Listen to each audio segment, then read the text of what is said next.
Hoy tengo el placer de haber quedado al salir de consulta con a quien puedo llamar mi amigo y gran profesional, Marc Ruiz de Minteguía. Marc es licenciado en Psicología por la Universidad de Deusto, es psicoterapeuta con más de 15 años de experiencia en intervención psicológica, tiene varios títulos de máster. Por ejemplo, tiene un máster en intervención psicológica en trastornos de la conducta alimentaria y la obesidad, es experto en psicología de la obesidad y también tiene títulos como el de experto en psiconutrición, con lo cual es perfecto para hablar de lo que vamos a hablar. Además de todo eso, es autor de este libro que se llama Conducta Alimentaria, más allá del cuerpo y la comida, que me pareció tremendamente interesante. Es de la Biblioteca de Psicología y ha colaborado en diferentes medios de comunicación, en prensa escrita, en radio, en tele, donde nos conocimos, grabando Cuerpos de Élite hace unos años. Y bueno, desde entonces nos conocemos, nos seguimos y colaboramos también en casos de psiconutrición en el ámbito privado. Podéis encontrarlo en redes sociales como @marcruizdeminte y podéis concertar cita presencial y online. Es un centro de Bilbao que lo podéis encontrar, es www.psicologosbilbao.es. Marc, ¿cómo estás? Bienvenido a Salir de Consulta. Muy buenas, un placer charlar contigo.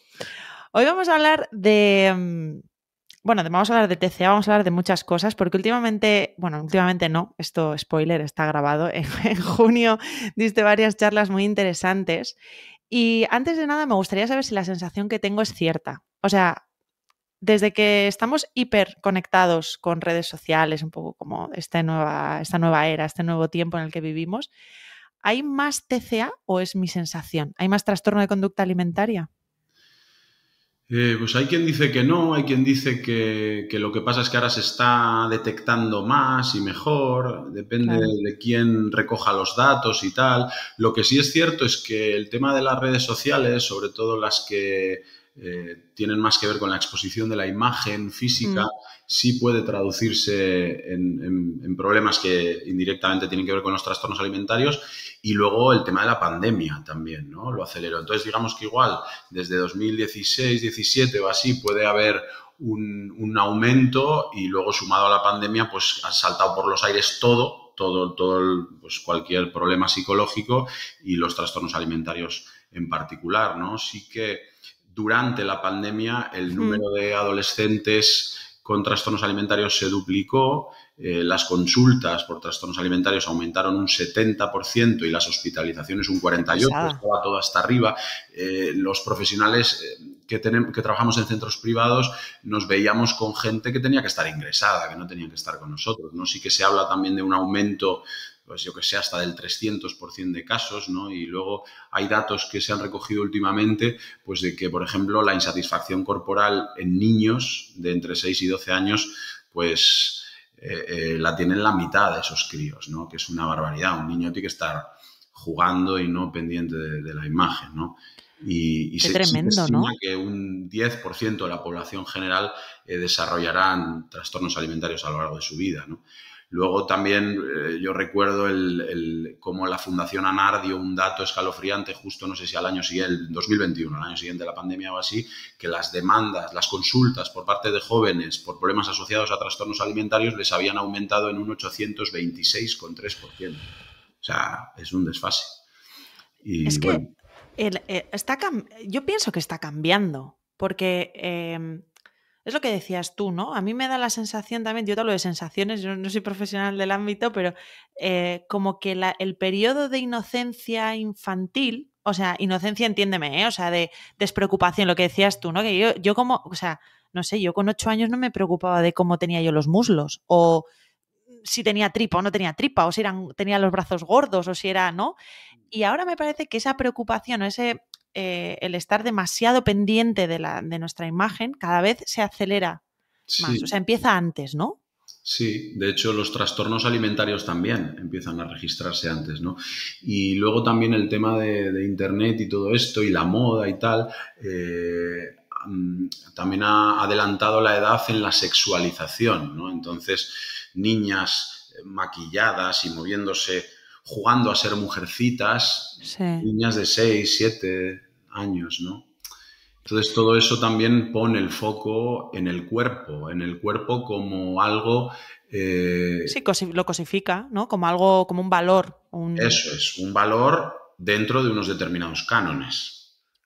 Claro. ¿no? Entonces esta es la historia, ¿no? ¿Y qué efectos tiene el adelantar lo que dices tú, ¿no? Esta hipervigilancia, bueno, no sé si es hipervigilancia, pero desde luego esta conciencia sobre el cuerpo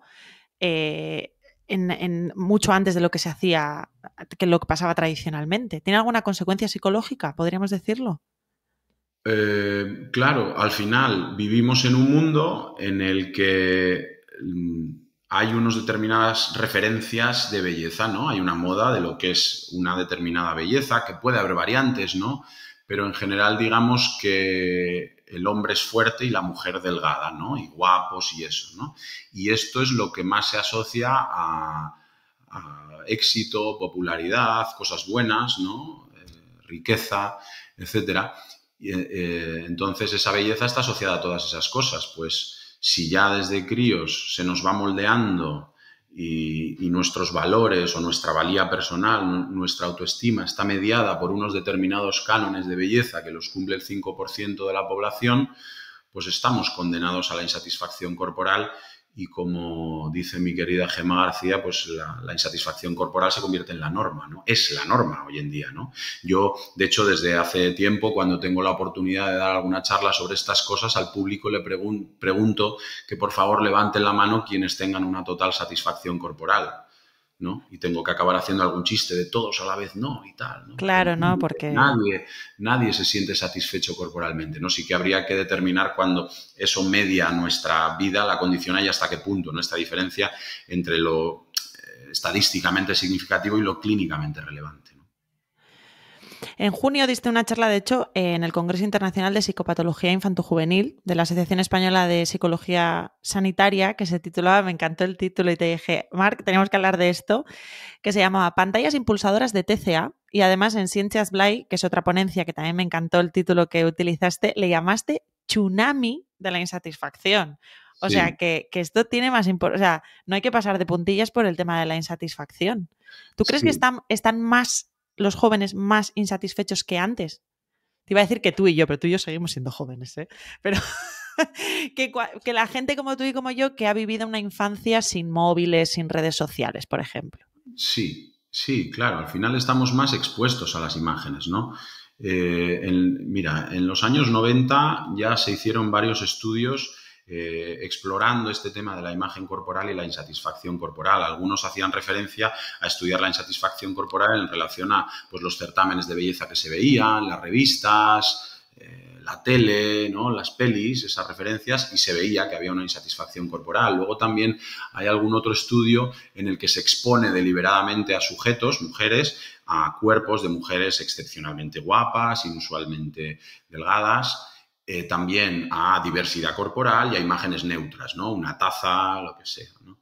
Y la inmensa mayoría de esas mujeres referían una insatisfacción corporal después de esa exposición en el estudio en los años 90. Tú ahora tienes un teléfono en el bolsillo con redes sociales en las que prima la imagen, que tiene un algoritmo, una inteligencia artificial que te está exponiendo a imágenes. Y bueno, tú eres una madre de familia con muchas cosas que hacer y tal, pero una cría de 15 años está todo el santo día viendo cuerpos que son la referencia de belleza.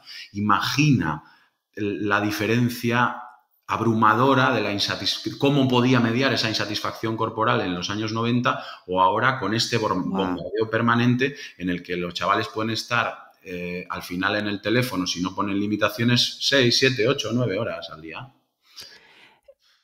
Es que, o sea, al final el tema de la insatisfacción, o sea, bueno, y en general de las redes sociales, es que es la realidad de estos chavales. O sea, la realidad acaba siendo TikTok. O sea, la realidad no es el ratito de cena que está con sus padres, que también, ¿no? La realidad está en las pantallas. Claro. Entonces, claro, si tu mundo, lo que dices tú, en una inteligencia artificial, en unas redes sociales que están cada vez más preparadas a detectar dónde te queda, qué es lo que te quedas mirando para enseñártelo muchas veces, pues claro, acabas pensando que la realidad es esa. Claro. Yo soy madre de familia, igual con eso no me bombardean con los cuerpos. Pero, por ejemplo, con maternidades perfectas, me están bombardeando todo el rato. O sea, mi móvil sabe que soy madre de mellizos desde hace rato y me bombardea. Entonces, claro, ver esas youtubers, esas instagramers de supermamis perfectas que mi rutina de mañana con mis 58 hijos y sale la tía maquillada con un moño y yo lo comparo con mi realidad y me siento mal, me hace sentir mal. Entiendo que esto es un poco lo que ocurre en versión cuerpo, ¿no? Eso te iba a decir, ¿no? Al final hay una analogía muy clara en lo que estás diciendo, ¿no? Hay una búsqueda de perfección como objetivo permanente para sentirse bien. Tengo que hacerlo todo perfecto para sentirme bien, tengo que tener un cuerpo perfecto según estos cánones enfermizos imperantes, Claro. etcétera, ¿no? Hay toda una industria que bebe de nuestra insatisfacción, ¿no? Es que la gente, pero si solo en la cosmética anti-aging, ¿no? Tenemos que ir contra natura, está prohibido también envejecer, ¿no? Tenemos que ser eternamente guapos y jóvenes y tal, ¿no? Y tú como madre tienes que ser la madre perfecta, que hace todo, que no se enfada, que no se desquicia y grita a sus hijos después de toda una mañana con ellos midiéndoles las Claro. gomas, etcétera, ¿no? De todas formas, yo sí quería apuntar una cosita, que parece que hemos entrado como un elefante en la cacharrería con esta idea de que las redes sociales son veneno, ¿no? Y la red social en sí, yo quería hacer el matiz de que la red social en sí no es buena o mala, sino el uso que hacemos, ¿no? Porque ahí es donde sí tenemos la sartén por el mango y tenemos margen de maniobra para hacer cosas que puedan ayudar a la gente a llevarlo un poco mejor, ¿no? No quiero caer en esta parte. ¿Qué cosas se te ocurre? O sea, tú estás a favor de no culpar a la herramienta, sino educar al usuario, ¿no? Por lo que te entiendo. Claro, es que es como cuando llegó esta moda a principios de los 2000, el concepto de adicción a Internet, ¿no? Y si Correcto. yo estoy trabajando por videollamada todo el día y estoy un rato en redes sociales, otro rato estoy viendo en una plataforma no sé qué serie, luego estoy leyendo un paper de algo que me interesa, luego grabo un podcast contigo y he estado 9 horas en Internet, pero he hecho muchas cosas, he estado trabajando Ya. y no tiene un impacto, ¿no? Es el uso que le dé, pero si estoy 10 horas al día solo en una red social de estas y solamente viendo cuerpos y tal y eligiendo un contenido que está reforzando la idea de que mi valía está mediada por el cuerpo que tenga o mi imagen corporal, pues estoy vendido, ¿no? Qué Ahí, interesante. Sí que es un buen matiz, porque a veces perdemos un poco el foco en el uso de, ¿no? Es como cuando hablamos tú y yo muchas veces de las dietas, ¿no? Que tú dices, o la motivación de bajar de peso, que dices, si querer bajar de peso o conseguir bajar de peso va a depender muchas veces desde dónde lo estás haciendo, ¿no? O sea, un poco ese contexto, el uso o de dónde o qué es lo que te está generando o un poco todo esto. claro, no es lo mismo que una persona de 190 kilos que tiene dificultades para entrar en la silla de mi despacho Hmm. quiera bajar por salud, que una chavala adolescente venga diciendo que quiere bajar cuando está plenamente saludable y su cuerpo funciona perfectamente, ¿no? Sí, o desde el me odio o no, o me quiero cuidar, ¿no? Desde dónde lo estoy haciendo. Entonces me ha gustado mucho este matiz, la verdad. A mí siempre me resulta paradójico también el tema de las redes sociales, porque sí que es verdad que si estamos más insatisfechos, ahora por ejemplo con las redes sociales, que son muchas de hacer vídeos y cosas así, a veces parece, como dices, no concuerda alguien que está insatisfecho que esté, o sea, las personas, tú ves a TikTokers súper reconocidos o YouTubers o streamers, Ibai y toda esta gente, o sea, como que son súper reconocidos, son súper públicos, luego ves entrevistas de ellos y dicen, si es que yo lo paso fatal, si tengo muchos problemas de autoestima, tengo una insatisfacción conmigo mismo, o sea, tienen luego debajo de esa capa de apariencia que dan, muchos presentan como que lo de debajo del iceberg, lo que no se ve, está que se tambalea. ¿Puede ser que el hecho de estar sobreexpuesto genere, o sea, que sea como un círculo vicioso de insatisfacción? Bueno, sí puede ser, claro. Puede ser un círculo de insatisfacción y también de mucha ansiedad porque aunque me sienta satisfecho, si estoy muy expuesto, entiendo que tengo que estar todo el tiempo en la cresta de la ola, ¿no? No sé si generando contenido o teniendo que cuidar una determinada imagen o teniendo que sacarme más fotos en veleros o yo qué sé, ¿no? Esta guerra que da, ¿no? Yo siempre digo que la persona que está genuinamente satisfecha consigo misma no te enteras a dónde han ido de vacaciones, Es verdad. ¿no? Hombre, que puedes sentir, a ver, que no quiero ahora que Sí, haya bueno, pero que en exagerado, general pero esta gente que tiene sí que una es verdad. necesidad de bombardear tanto es una opinión de Mark, esto no está basado en nada, ¿no? Es intuitivo, ¿no? Y la gente que está genuinamente satisfecha no le hace falta compartirlo, le hace falta compartirlo con las personas con las que está en ese lugar, ¿no? Al Pero final es como un círculo vicioso de necesitar la validación y a la vez que o sea, es como tu aliento y tu agonía a la vez. No sé cómo decirte. sí, es que el problema, a ver, entramos para mí hay un concepto importante y que no me gusta mucho porque bajo mi punto de vista no es muy operativo para trabajar, pero bueno, que es la autoestima, ¿no? Esa valía personal. Entonces, esa autoestima depende de muchas cosas, ¿no? Nuestra autoestima depende, pues, de que nos sintamos satisfechos con nuestro trabajo, a nivel académico, con los vínculos afectivos familiares que tenemos, con nuestras amistades, con esas cositas, con todo, ¿no? Con hobbies o destrezas que tengamos, con nuestra vida en general. Pero si yo, como decías antes, estoy todo el rato en una red social en la que me estoy exponiendo a ver cuerpos o expongo el mío, etcétera, la autoestima empieza a estar exclusivamente mediada, toda mi valía personal empieza a estar exclusivamente mediada por la imagen corporal.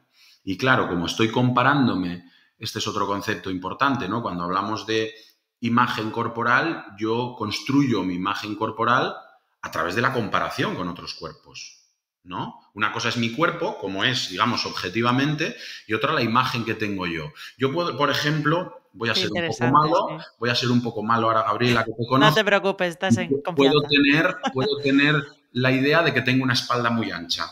Qué tonto es. Esto lo dice porque hicimos un curso, los dos, de psiconutrición. Y pues te voy a decir una cosa, no sé si esto luego lo hemos hablado a posteriori, es algo que a mí me ha marcado mucho, me ha dado mucho que pensar. Cuéntalo tú si quieres, que lo vas a explicar mejor cómo era el ejercicio. Es una manera de poder trabajar esa imagen que tenemos de nosotros mismos. Entonces se coge un papel en el que pues, ponemos unos indicadores y la persona se pone en el papel y luego, bueno, sin estar puesta en un papel de tamaño, joder, lo estoy explicando fatal. Te dibujas tu silueta, ¿no? De alguna manera. Dibujar tu silueta a tamaño real, pues con un par de indicadores de dónde está la altura ¿Dónde está de la la cabeza. cabeza y los pies? Y luego entonces pones tu cuerpo y sí te repasan verdaderamente cómo es. Pues, pues aquí a vuestra querida Gabriela Uriarte, yo me hice unas espaldas de no remera de Bermeo, o sea, una cosa tremenda. Era un jugador de fútbol americano con la carcasa puesta y luego viste que realmente tenías sí. una espalda. Una espalda. Normal, o sea, bueno, normal, yo qué sé, pero quiero decir que es muy interesante ese concepto de la imagen corporal porque te construyes, o sea, tu imagen, o sea, es un constructo. Sí, claro, claro. Esa imagen la construyo en base a las referencias que tengo y puede estar distorsionada, ¿no? Y claro, ¿qué pasa? Que como esa imagen la he construido a través de la comparación, también con qué me estoy comparando, a quién elijo para compararme, cuáles son las referencias que elijo para compararme. Pues probablemente sean esas mujeres excepcionalmente guapas, muy delgadas, que encima ellas mismas ya no son ellas mismas en las imágenes que estás viendo porque están retocadas con el filtro, con el Photoshop, etcétera, ¿no? Entonces, claro, esa autoestima está mediada, o esa valía personal, por la comparación con esa irrealidad, ¿no? Y en las redes sociales también median en esa autoestima los me gusta, esa comparación social, pero también puede ser, quiero decir que hay cosas, por eso quería decir que hay cosas buenas, ¿no? Porque puedo sentirme bien porque me dan me gusta, no sé qué, y eso aumenta mi autoestima. O el mero hecho de recoger información, que yo en redes sociales, igual aquí yo no hablo tanto de quizás de estas orientadas a la imagen, pero sí otras redes sociales, a pesar de que Twitter sea una jungla, a mí me ha reportado conocer a gente y aprender muchas cosas y tener acceso directo a determinadas investigaciones o enterarme de que existe un podcast. Sí hay cosas que nos pueden venir bien de las redes, ¿no? Pero sí es verdad que la parte de la comparación social va a impactar negativamente en general en la autoestima, porque salimos perdiendo, ¿no? Y si el 95% de la población tiene una diversidad corporal y se está comparando con ese otro 5%, va a estar condenada a estar mal. Pero ojo, que esto no se dice, nunca. Es que luego tenemos en consulta la gente que sí está en ese 5%. Tengo que tener en consulta a una mujer con una bulimia como un piano que es modelo profesional de pasarela de París, Milán y Nueva York. Claro, o un vigoréxico que... Sí, parece Thor. que si estoy yo al lado con él en la playa parecemos de especies distintas, como decía un señor Eso que ya ni eres. sé, ¿no? Y él tiene que cambiarse de Sí. ropa si está su pareja en la habitación a oscuras y de espaldas a ella. O tiene que ducharse a oscuras para no ver su cuerpo porque no le place. Y tiene un cuerpo de estos que él se toma como un elogio que le digan que toma esteroides, ¿no? ¿Pero por qué? ¿Tú tienes la respuesta?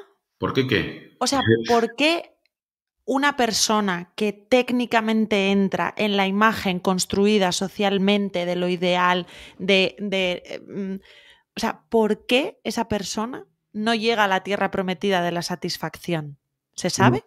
Claro, porque la tierra prometida, qué buena pregunta, porque la tierra prometida de la satisfacción es la perfección y la perfección es un constructo que no existe. Entonces, cuanto más estoy customizando el cuerpo, mi lupa cada vez es más detallista y cada vez veo más cosas que puedo arreglar y puedo customizarlas mejor, ¿no? Y es como empezó Michael Jackson y cómo acabó, ¿no? Ya, A través ostras, es de que, ir customizando, ¿no? Eh, una chica con anorexia, el momento en el que más aterrorizada está con engordar descontroladamente es en el momento de menor peso en un ingreso. claro. Cuanto más lo busco, más percibo que me sobra aquí grasa, Claro, tal. cuanto más me fijo, Claro, más veo, en la ¿no? anorexia una de las obsesiones es un vientre convexo en vez de plano, porque claro, la pobre tiene órganos dentro, ¿no? Sí, bueno. Entonces, y no tiene ese vientre plano que está viendo en una foto cuidada en Instagram o en TikTok, ¿no? Como experto, me gustaría si pudiera, de una manera muy reduccionista, ¿eh? Yo sé que siempre que os pido esto a todos los profesionales que venís es como complicado, pero ¿cómo podríamos diferenciar los principales o cuáles son las características principales de los trastornos de conducta alimentaria? Los más famosos son anorexia y bulimia, pero ahora se habla mucho también del trastorno por atracón. ¿Cuáles Sí, serían como los... esos, ¿no? Lo más característico es la anorexia nerviosa, la bulimia nerviosa y el trastorno por atracón. ¿Qué pasa? Que, claro, esto viene de los manuales de trastornos mentales, ¿no? Una Sí, visión, digamos, psiquiatrizada o medicalizada de problemas comportamentales. Entonces, pues se ponen una serie de criterios diagnósticos para definir pues, una entidad clínica, ¿no?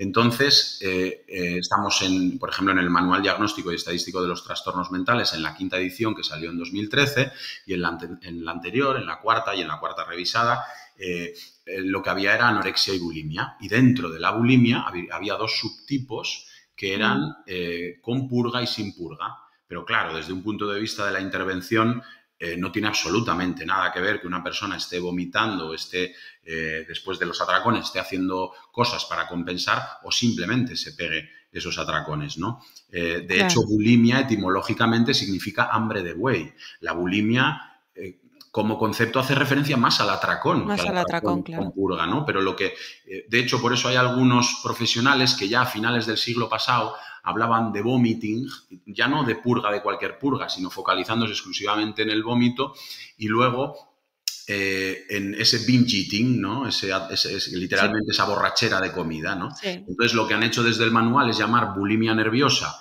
al atracón con purga y entonces luego han tenido que inventarse otra entidad diferente que es el trastorno por atracón porque efectivamente desde el punto de vista de la intervención son dos cosas diferentes.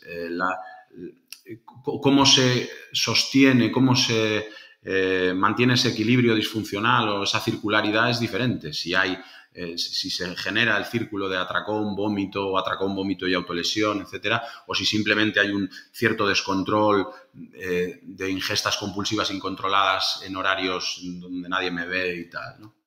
Es O sea, diferente. y luego otra entidad muy separada, ¿no? Por lo que te estoy entendiendo, sería la parte de anorexia.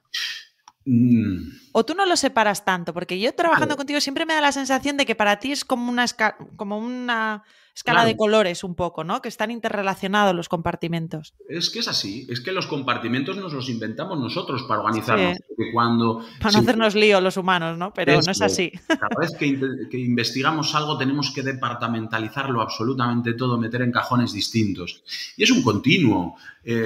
Tú has leído ese primer caso con el que yo empiezo en mi libro. Quiero precisamente mostrar esto, ¿no? Como una persona a lo largo de 10 años lo que está intentando hacer, y el denominador común quizás en estos casos, es que hay una persona que sufre. Y entonces quiere regularse emocionalmente y quiere sentirse segura. Y entonces utiliza cosas como la comida, está pendiente del peso, del cuerpo, y todo con una intención de sentirse bien en última instancia, ¿no? Y me ha gustado mucho la palabra regularse, porque hablabas antes que la pandemia ha supuesto, bueno, un acicate, digámoslo así, para ver casos de trastorno de Un conducta alimentaria. catalizador de problemas para todos los lados. Claro, pero al final es que si lo piensas, es un momento histórico, afortunadamente espero que no se vuelva a repetir, pero histórico donde los haya, de incertidumbre, de insatisfacción, de sentirnos mal, de no saber, de esa incertidumbre que te genera ese nudo en el estómago de qué va a pasar con mi vida, ¿no? Igual esos trastornos de conducta alimentaria aparecen para dar confort. O es una locura lo que acabo de decir. Igual es generalizar demasiado. No, vamos a ver, son un intento de solución. Un trastorno alimentario se gesta y se mantiene porque está cumpliendo una función, por supuesto. Pero claro, imagínate una persona que tiene un cierto descontrol de impulsos. Mira, cuando hablábamos ahora que no son compartimentos estancos, piensa que todo está en un espectro entre el perfeccionismo y el descontrol. Vale. Y cuidado, porque el otro día me hicieron una pregunta muy interesante en consulta. Pero Marc, lo contrario del perfeccionismo, la búsqueda de control, es la flexibilidad. Digo, no. Es el descontrol. La flexibilidad es donde está la salud. Y hay que estar ahí danzando y la flexibilidad conlleva imperfección, conlleva no rigidez de normas, tampoco es un descontrol, es tener que balancearse en la cuerda, el equilibrista para no caerse, ¿no? Entonces, creo que es muy importante separar estas cosas, ¿no? Y al final la persona efectivamente, por ejemplo, puede estar en su casa encerrada en un confinamiento y tiene, como decía, esa tendencia al descontrol y está todo el rato al lado de la nevera, en vez de yendo a currar y teniendo una rutina. O la persona quemaba energía, comía y tal, pero sí podía hacer ejercicio fuera de casa, tal, no sé qué, y de repente se ve tan encerrada en casa que se agobia y entonces empieza a customizar mucho más una conducta alimentaria dirigida a cuidar lo sano nutricionalmente de los alimentos y hacer más ejercicio para compensar que está encerrada en casa, y construye atracones patológicamente, un trastorno por atracón, o entra en una anorexia. O una bulimia, me he pegado el atracón, me asusto porque voy a engordar y entonces tengo que compensar, no sé cómo, ¿no? Y todo eso lo ha llevado a estar encerrados en casa, pero también ha habido más maltrato, ha habido, pues tú imagínate, un Claro. trastorno No. obsesivo-compulsivo, ansiedad, depresión, ideación suicida. Claro. Bueno, estaba la pandemia de COVID y luego la pandemia de salud mental vamos, que es que eso es así, la epidemia más que la pandemia. Bueno, la pandemia también. Me ha venido a la mente, yo en consulta veo, esto es mi experiencia profesional, no tengo ningún dato, pero desde que empecé a trabajar ahora, cada vez veo más lo que hablaríamos, o sea, no sé qué diagnóstico tendría, pero como esa rigidez en comer lo sano, ¿sabes? Que me recuerda un poco a cuando la gente habla de ortorexia, que no sé si existe como tal diagnóstico, pero este rollo de categorizar los alimentos entre buenos y malos, es que yo como bien o el mal, o este tipo de conceptos como de moral, que eso lo veo muchísimo en consulta, que al final lo que dices tú, ¿no? Eso es control, es rigidez. Claro. El otro día, en la charla esta de Ciencias Blay que dices, me dijeron, pero ¿y cómo sé cuándo estoy comiendo sano o estoy cayendo ahí, ¿no? Hijo, me parece muy buena pregunta, porque depende de muchos factores. Si a la persona comer desde esta idea, desde esta falsa dicotomía de alimentos buenos y malos, ¿no? Porque aquí, claro, parece que yo prefiero dar esta explicación, ¿no? Porque si no, yo siempre digo, ya sé que es más saludable el brócoli que un bombón de Lindt, de chocolate blanco, por ejemplo, ya lo sé. Pero es que depende, si estudiamos toda la realidad de una persona, pues igual yo doy palmadas con las orejas si se come un bombón de Lindt. A mí yo te doy mi opinión, a mí saludable me parece un concepto que no debería estar asociado a la comida, no debería ser un adjetivo. estanco. O sea, es decir, igual para mí comerme el bombón es saludable, igual para ti no. Ahí está. O sea, puede ser, lo que es objetivo es que algo tiene mayor calidad nutricional. Eso Vale, es. ok. Eso De es. igual manera que no hay discusión entre que un trozo de, yo qué sé, de una pizza con queso y pepperoni está más rico que un brócoli hervido. Eso es así. Otra cosa es que tú tomes decisiones responsables respecto a esas cosas, ¿no? Claro. Pero el bien o el mal como algo ajeno. Claro. Y esa decisión responsable también está muy mediada por ese contexto, porque es una irresponsabilidad brutal no poder disfrutar de comer pizza, depende en qué situaciones, por ejemplo, ¿no? Entonces, sí que como todo se orienta a la salud, efectivamente, exclusivamente desde la alimentación y la customización de un cuerpo con un objetivo estético, todo tiende un poco hacia ahí en un embudo, pues es donde podemos caer en problemas, ¿no?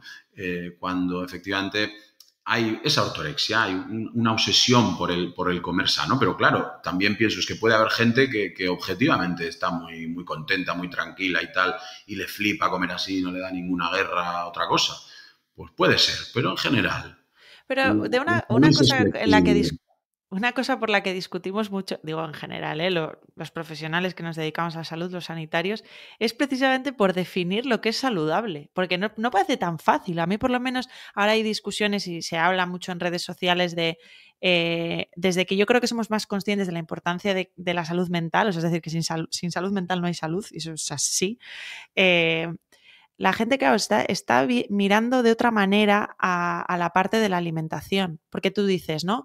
Yo he conocido a gente, como tú dices, bueno, o sea, Chris Hemsworth, ¿quién? O sea, un cuerpazo, bueno, o sea, todo perfecto, perfecto, perfecto, perfecto.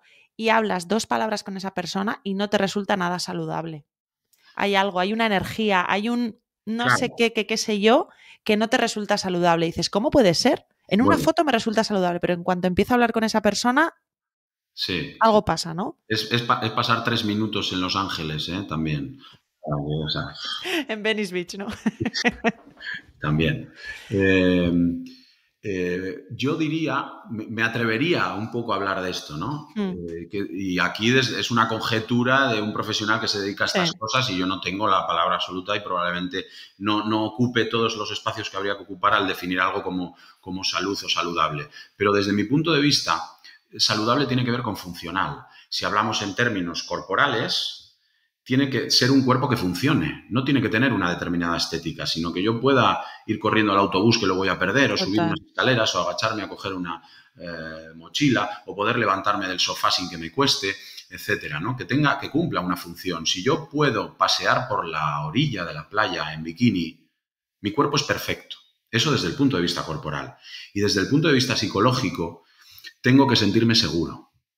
Entonces, si una persona se siente, cuando digo que se siente segura, digo en la mayoría del tiempo. Al final, lo que quiero decir es que lo más saludable psicológicamente es elicitar el estado emocional o la respuesta Sí, emocional más adecuada en cada momento, claro. ¿no? Si se ha muerto un ser querido, lo saludable es que yo esté triste y lo no saludable sería que esté como un nenúfar en un Es estanque, como la versión psicológica del bombón y el brócoli que decíamos. Un poco lo ¿no? mismo. Exacto, ¿no? Entonces, pero con la vida que llevamos, si contextualmente no hay desgracias, y ya hablamos entonces, por tanto, solamente de lo que está en mi mano para regularme emocionalmente o Mm, psicológicamente, mm. lo saludable es que yo me sienta seguro y que mi cuerpo funcione. Y eso es salud, para mí. Yo opino exactamente igual que tú, ya lo sabes. Y además es que, a ver, tengo un sesgo totalmente porque de autoconfirmación. O sea, yo me voy retroalimentando de la gente que encaja. Eso es inevitable también, ¿eh? Pero a veces yo pienso que en todo este mensaje hacia el otro extremo es que a ti te tiene que gustar tu cuerpo, ¿sabes? Este rollo del body positive creo que es un poco esa filosofía, ¿eh? No sé si me estoy equivocando, no quiero meter la pata, pero a veces digo, pero ¿por qué te tiene que gustar? O sea, a mí me parece más interesante estar cómoda o Eso. sea, aceptarlo, ¿no? Estar cómoda, lo que tú dices, estar como en paz con lo que hay. Claro, aquí podríamos entrar también en una falsa dicotomía, ¿no? En meter en cajones, que te tiene que gustar o no te tiene que gustar o tal. Yo creo que si ahora mismo lo que sí podemos hacer a nivel social es ir moldeando esta idea de ese perfeccionismo con la imagen y tal, ¿no? Pero no tengo... Claro, a veces se confunde este tema de la aceptación corporal con retorcer la realidad para que mi cuerpo me parezca maravilloso. Y simplemente igual es aceptar con serenidad que mi cuerpo no es perfecto, que no tengo ese cuerpo de Thor o de Jessica Del Alba, Zapataki. o eso, cualquiera de los dos, Dios los cría. Y que no pasa nada, ¿no? Que puedo decir con serenidad que hay una cierta insatisfacción corporal, pero que lo tengo regulado en una frecuencia que no me da ninguna guerra, ¿no? Y ya está. O que si me la da, me puede molestar un poco, pero mi autoestima no bebe solo de ahí. Entonces no me caigo con todo el equipo, ¿no? Yo creo que simplemente va por ahí, con darle la importancia que tiene, ¿no? Y cuando hablamos de estas cosas, y por eso creo que es importante que hablemos de salud, yo creo que el cuerpo tiene que ser funcional y yo tengo que sentirme seguro y ya está. Y eso cabe dentro de tener una imagen corporal construida a base de la comparación y decir, pues no cumplo esos cánones de belleza. Estaría guay y tal, pero voy a ir a la playa en bañador igual. También, totalmente, ¿eh? O sea, y a veces, ¿tú qué le contestarías a alguien que te dice, bueno, pero es que si yo acepto mi cuerpo, no lo voy a cambiar? O sea, que no convive la idea de, pues yo qué sé, querer perder peso o querer cambiar mis hábitos o lo que sea, si me acepto. Es que si me acepto, igual no voy a cambiar el cuerpo, ¿eh? Yo le diría, qué movida, ¿eh? ¿Te imaginas? Igual no habría que cambiar el cuerpo. Es que claro, pues igual, efectivamente, igual no hay que cambiar el cuerpo. Igual hay que darle una vuelta a otras cosas. Igual el problema no está en el cuerpo y sí en que hay que cambiar unos ciertos patrones, unas ciertas reglas verbales, unas ciertas respuestas emocionales ante determinados estímulos. Igual el trabajo está en el coco. ¿A qué te refieres exactamente con esto? Pues que muchas veces cuando una persona sufre por problemas de estos, de trastornos alimentarios, para sentirse bien, lo que trata de hacer es cambiar el cuerpo.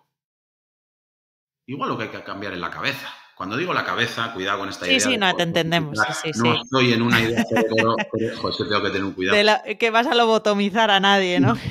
No hablo desde un punto de vista cerebrocentrista, pero sí psicológico, sí. ¿no? Sí comportamental. Sí. No, a ver, yo te entendía perfectamente que al final es una distracción el cambiar el cuerpo. O sea, me distrae de ocuparme de otra manera de mi malestar, ¿no? ¿A eso te refieres un poco o no? Claro, tengo miedo a tener ataques de ansiedad y entonces me tomo un ansiolítico cada vez. Estoy arrancándome de cuajo la conciencia de capacidad para resolver ese problema y lo que construyo a través de tener esa pastilla que me tranquiliza es un cuadro de pánico. No va a resolver el problema, me va a producir un efecto sedativo que puedo valorar como agradable, pero no me resuelve el problema. Cambiar mi cuerpo, como decíamos antes, encima, a los que sí entran en los cánones en ese 5%, hay muchos que no acaban nunca. ¿De verdad que está en el cuerpo el problema? Pues nos empeñamos, ¿eh? Pues nos empeñamos, o sea, Vamos a ver, el problema no es el cuerpo, el problema es que yo me siento mal. Si yo, teniendo el cuerpo que sea, no me siento mal, estoy hablando de emociones, yo no cambio mi cuerpo. Cambio mi cuerpo porque me siento mal y lo que estoy instrumentalizando para sentirme bien es un cuerpo. Pero lo que a mí me pasa es que me siento mal. Todo el mundo que viene al menos a verme a mí no viene porque piense mal, porque puede pensar mal, pero si se siente bien, no viene. Viene porque tiene de manera sostenida un estado emocional desagradable, el que sea, tristeza, miedo, whatever. A mí también, ¿eh? Cada vez menos. Pero fíjate, a mí, por ejemplo, mi experiencia es que cuando alguien viene a consulta a pedir ayuda pues para organizarse, pues para comer más verdura, porque no le gusta, yo qué sé, por lo que sea, y viene desde una perspectiva, lo que te decía antes, que notas que hay un pozo de autocuidado, o sea, de decir, lo hago porque es que me apetece cuidarme, es que me apetece sentir, o sea, no sé, o sea, quiero cuidarme, no sé, quiero hacerme cargo de mí mismo y no quiero tampoco fluir por donde me lleva la vida, quiero sentirme bien y al mando de mi vida. Es muy diferente a cuando viene alguien porque es que no me soporto, o sea, es que no me puedo mirar al espejo. Lo que hablábamos alguna vez de, es que no me echo ni crema corporal, o sea, es que ni me toco, ni me miro, o sea, uf. De hecho, el primer caso que cuentas, el del autocuidado, es muy saludable y muy positivo, ¿no? Que la persona se está concediendo a sí misma esa importancia de decir, soy un organismo vivo, el cuerpo que habito es un santuario que tengo que cuidar y voy a aprender a hacer las cosas un poquito mejor, pues como si voy al masajista, al fisio, o al cine un rato, o a andar en bici o a pasear a la playa. ¿No? Me estoy concediendo algo porque me cuido, porque me importo y porque soy importante para y mí. porque importo. Claro. Es que está muy conectado con eso. Desde ahí es muy saludable que una persona... Lo que pasa que a veces hay cosas vestidas de salud que no lo son, ¿no?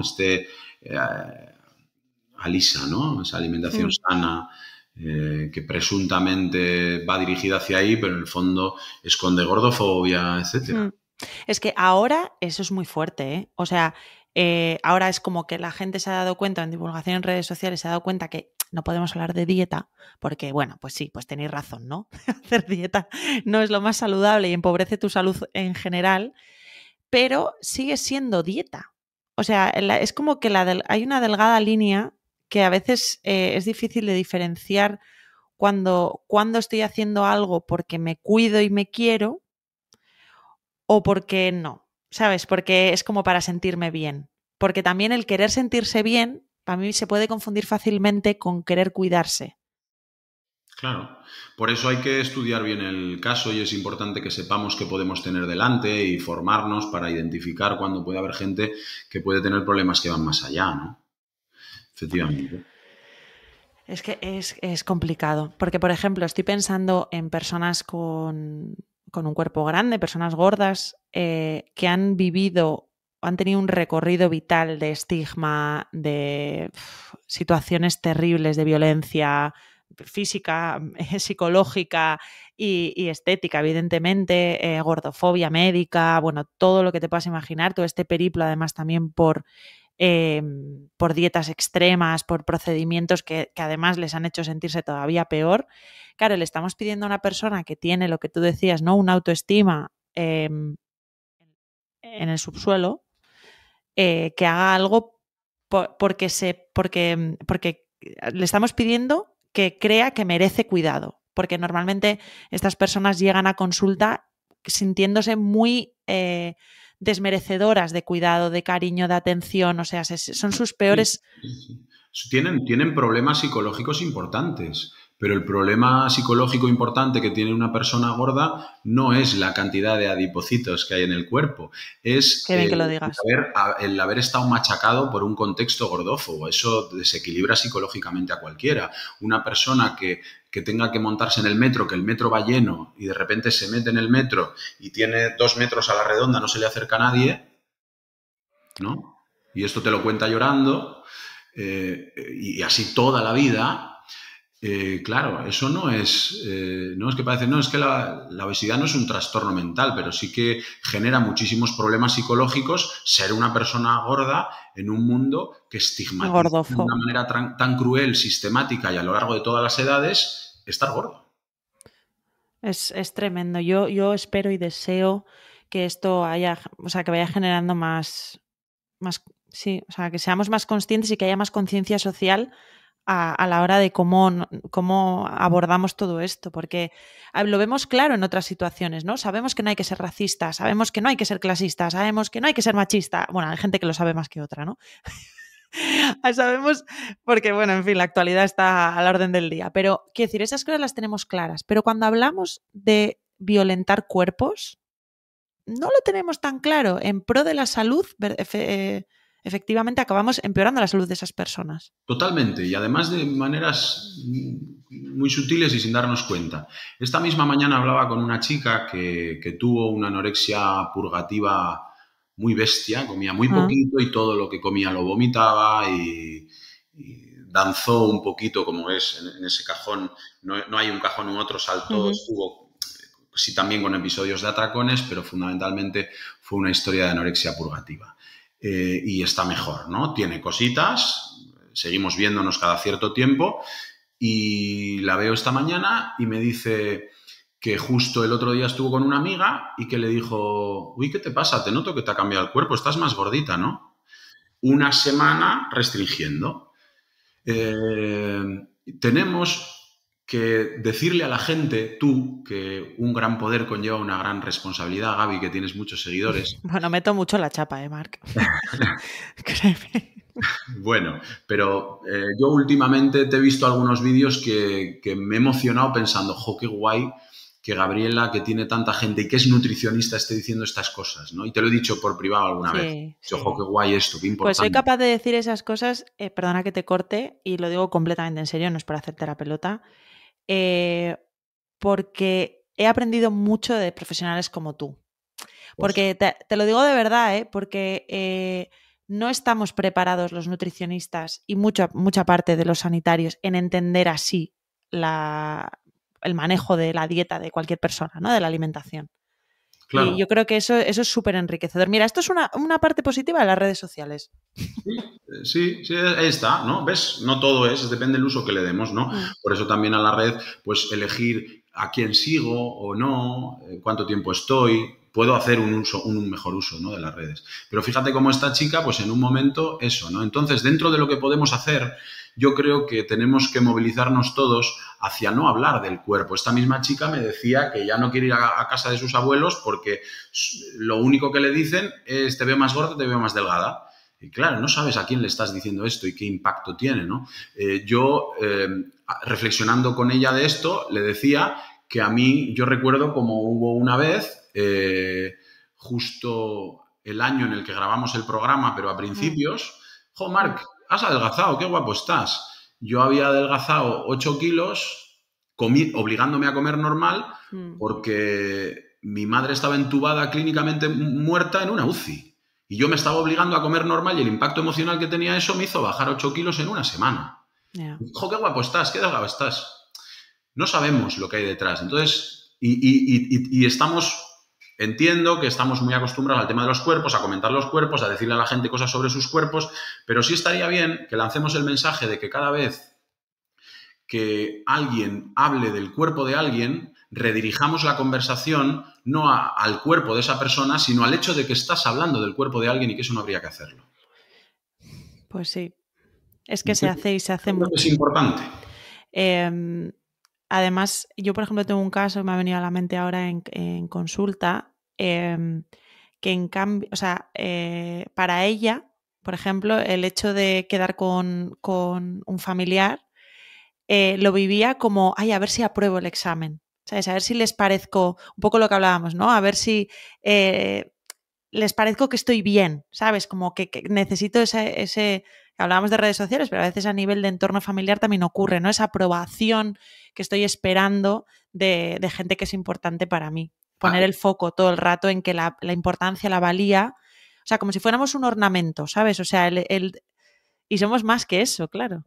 Claro, eso es el cuerpo que habito. Por eso digo que la salud, en el sentido del cuerpo, tiene que ir dirigida a la funcionalidad. El cuerpo que habito me tiene que servir para hacer cosas. No tiene que tener una determinada silueta, tiene que funcionar. ¿Sabes qué pienso muchas veces? Además, que yo creo que una de las funciones que cumple a nivel social, lo de fijarse solo en el cuerpo, es que como nos fijáramos en el interior de las personas, ¡ja! ¿Cómo cambiaría el mundo muchas veces, eh? O sea, yo me pongo como ejemplo, ¿no? Si dedicáramos el mismo tiempo que dedicamos y gastáramos tanto dinero en parecer tíos buenos y en vez de buenos tíos, o sea, si fuera al revés, o sea, sería la cosa cantaría diferente, yo creo. Como dice el Kanka en una canción que se llama Guapos y Guapas, dejadme por favor que yo prefiera cuidarme más por dentro que por fuera.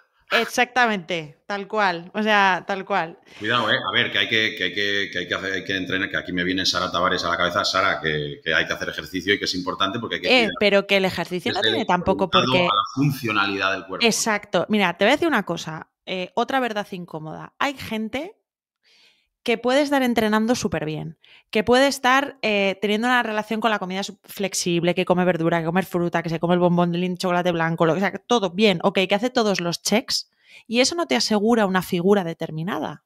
Que es que, por favor, vamos a dejar de asumir los hábitos de una persona por su figura. O sea, quiero decir que es que muchas veces es como, no, y, vale, sí, la alimentación vale, pero el deporte no sé, es que si me machaco mucho, si me machaco, me voy a acabar teniendo el cuerpo que yo quiero. Lo que como hablas tú de customizarse, que me parece que está muy bien elegida la palabra, porque es que se piensan que son, eso es, que van como, tiqui, tiqui, tiqui, te voy a hacer, te voy a bajar un poco, ahora que te puedes cambiar con cirugía estética el color de los ojos, Pues me estoy enterando. pues alucinas. O sea, el color de los ojos. Yo ya estaba todavía en shock, además creo que lo he dicho comentándolo en algún otro capítulo con esto de la customización, porque ha salido el tema en varias conversaciones, evidentemente, de las vaginoplastias y todas estas cosas, de que o sea, que la gente se acaba operando y modificando cosas que dices, ¿pero en qué momento? O sea... Como el monólogo de Berto del blanqueamiento anal, ¿no? Exacto, exacto. Entonces, Delirante, que te ¿no? acabas cambiando el color de los ojos y dices, pero... Sí. Me gustaría saber o qué aconsejarías, por ejemplo, hablábamos antes de las familias y comentar los cuerpos, personas que nos estén escuchando que puedan, primero, que puedan detectar que alguien de su entorno, por ejemplo, que una hija o un hijo está empezando a hacer cosas raras con el tema de la comida, cómo poder actuar. Y luego también, un consejo general te voy a pedir, que ya me has dado uno, pero te voy a pedir otro, para cómo actuar para no fomentar o no hacernos aliados de toda esta corriente de insatisfacción, de, pues eso, de la apariencia, de modificar los cuerpos o customizarlos incluso, que estamos viviendo a nivel social. Yo creo que las dos preguntas van un poco de la mano, ¿no? Al final que tengamos una actitud más sensibilizada con esto, ¿no? Y que en general podamos ir teniendo esa mirada, pues como ha ido pasando con el feminismo, ¿no? Una mirada que se va moldeando y que el discurso va calando hasta que llega a donde se pueden hacer cosas desde más arriba, ¿no? Y desde casa, si veo cositas en las criaturas que tenemos en casa, pues primero elegir un momento de tranquilidad y de buen rollo, digamos, y de serenidad para poder charlar y preguntarle cómo se encuentra, cómo se siente, qué necesita y dar un amor incondicional. Igual estoy dando una respuesta muy general, pero creo que puede No. ayudar mucho, ¿no? Si a nuestros hijos les hacemos sentir amados incondicionalmente, va a ser más difícil que queden secuestrados por querer, porque claro, con el cuerpo de algún modo sí caigo en que ahí tengo un margen de control, ¿no? Cierto control, Claro. ¿no? Descubrir, qué fácil es bajar de peso simplemente comiendo muy despacio, cosas así, ¿no? Entonces, si simplemente yo crezco y me desarrollo con seguridad y con conciencia de que soy digno de ser amado por los demás y tal, pues igual no caigo tanto en estas cositas, ¿no? Y luego hablar con ellos, tener una comunicación sana, explícita, directa, contacto, con mimo, con cuidado, sin hostilidad, etcétera. Esas cosas van a facilitar que pueda entrar antes a hablar con esa adolescente y no cuando ya la tengo que llevar de la oreja a un ingreso porque la situación es insostenible, porque si ingresas o mueres, ¿no? ¿Te curas de un TCA? ¿Te puedes curar? Sí, ¿Cuál es la perspectiva? sí se puede. Sí se puede salir de un trastorno alimentario. Es curro, es mucho curro, es difícil. Depende en qué punto esté la persona. Por eso lo decías, ¿no? La detección precoz es Eso es tremendamente súper importante. importante. La detección precoz es cada minuto cuenta, ¿no? Mm. Pero sí se sale, sí se puede salir. Lo que pasa que es difícil, por ejemplo, me viene a la cabeza una persona que el primer ingreso por anorexia lo tiene a los 12 años, tiene 30 años y sigue con una conducta anoréxica. Es decir, no ha sido una persona adulta que haya podido vivir sin anorexia, con menstruación, es todo nuevo. Entonces, eso es un curro largo, son casos muchas veces de larga duración, pero sí se puede. Que igual en una boda de repente sirven varios platos y me inquieto un poquillo y me remuevo y me acuerdo del psicólogo y al final digo, bueno, no comí tanto, pero pude comer, estuve bien, tal. Eso no es un problema, ¿no? O sea, que siempre nos vamos a acordar. Es como una huella, ¿no? De eso, alguna manera. muere un ser querido y siempre va a ocupar un espacio, ¿no? Y siempre me voy a acordar, pero aprendo a convivir con ello y puedo tener una vida sana y tranquila y normal, ¿no? No Y luego puedo entiendo. hacer...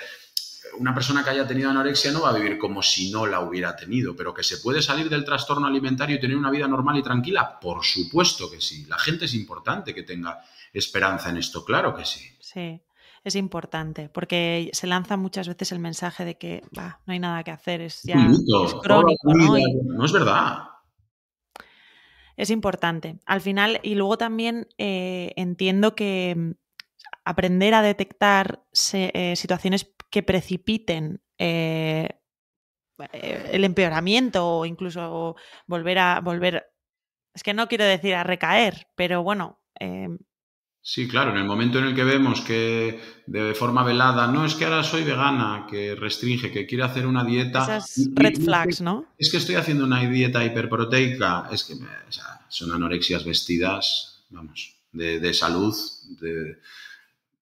Cuando ya Sí, empieza a no querer comer lo que ponen en la mesa, a cuidar las cantidades, a evitar, no, es que como sola más tarde, es que me voy con una amiga a cenar por ahí, es que, pues bueno, que no, cuidado, que ahora se nos va la niña a comer por ahí, nos vamos a asustar. no, hombre, Es todo un sí, conjunto de... con dos dedos de frente lo que estamos Hay diciendo, ciertas sí. señales, ¿no? Hay ciertas señales. Es que a veces es complicado saber valorar lo que decíamos antes, ¿no? Valorar si la conducta alimentaria es saludable. ¿Cómo nos podrías dar algún truco o alguna definición de lo que se consideraría o podríamos estar contentas? Decir, bueno, según esto tengo una conducta alimentaria saludable. Pues cuando tengo una alimentación intuitiva eh, y puedo permitirme ir a cualquier celebración, eh, no hago ascos a comidas, a tipos de comidas, como despacito, tranquilita, identifico mi sensación de saciedad y paro, no me da guerra que haya un cambio en la rutina. Eso es muy Es importante, decir, sí. flexibilidad. La flexibilidad es la clave. En ese libro que tenías que enseñabas ahí, creo que justo antes de las referencias al final, la última palabra es flexible. Es muy importante. Es muy importante. Si yo me balanceo muy a lo bestia en la cuerda, me voy a caer. Y si intento quedarme quieto en una perfección, me voy a caer. No funciona. Tengo que estar en una... Tengo que tener una estructura, pero esa estructura tiene que ser flexible, ¿no? Es como los rascacielos japoneses que tienen la fase de estructura inicial en el esqueleto Como que un junco. y si hay un terremoto hacen a hand the flower, Eso entonces no se es. caen, ¿no? Pero claro, hay un terremoto debajo de la Torre Iberdrola y hasta luego. No os pasa nada porque sois de Bilbao y bueno, los de Bilbao no os pasa nada. Efectivamente, no podíamos acabar esta entrevista sin meterme con los de Bilbao. Bueno, ¿Me lo permites? sí, porque es que Donosti, ahora que no me escucha nadie, a mí Bilbao se ha puesto muy bonito, pero es que Está muy Donosti, chulo, ¿eh? Sí, sí, es verdad. pero Donosti es una pasada, es muy bonito, muy bonito. Bueno, Marc, muchísimas gracias. Yo me quedo con ese mensaje de que la salud es flexibilidad y que desde luego el cuerpo no debería ocuparnos todo el espacio mental, que la vida es mucho más que el cuerpo y que mientras te dé para hacer las cosas que quieres hacer y te lleve a los sitios que te tiene que llevar y etc, etc, todo lo que hemos dicho, pues que es suficiente. Eh, Muchas gracias, Marc. Os recuerdo dónde podéis encontrar a Marc, porque sé que os ha encantado. Si queréis coger cita presencial online, trabaja en su centro de Bilbao, que es psicólogosbilbao.es, y en redes sociales lo podéis encontrar como @marcruizdeminte, aunque lo etiquetaré en los comentarios del episodio. Yo, Especialista en TCA y en muchas cosas más. Muchas gracias. Yo quiero agradecerte a ti como me has hecho sentir, porque eres tan simpática, tan agradable y tan auténtica, que se me ha olvidado que estábamos aquí emitiendo para toda la galaxia y he estado tomándome un café contigo y claro, luego a De ver... eso se trataba. Es un placer siempre, Gaby. Igualmente, Marc. Pues nada, el domingo que viene, no os voy a adelantar quién viene, pero también esperamos que os guste tanto como este capítulo con Marc. Y otro mensaje que se me olvidó decir, que también me quedo, que sí se puede y que no es algo crónico y que no hay que tirar la toalla, que es un tema serio, pero que hay profesionales que están dispuestos a ayudar y esto socialmente también tenemos mucho que hacer. Así que nada, es que ricasco, agur, nos vemos el domingo que viene. Chao. Agur, agur.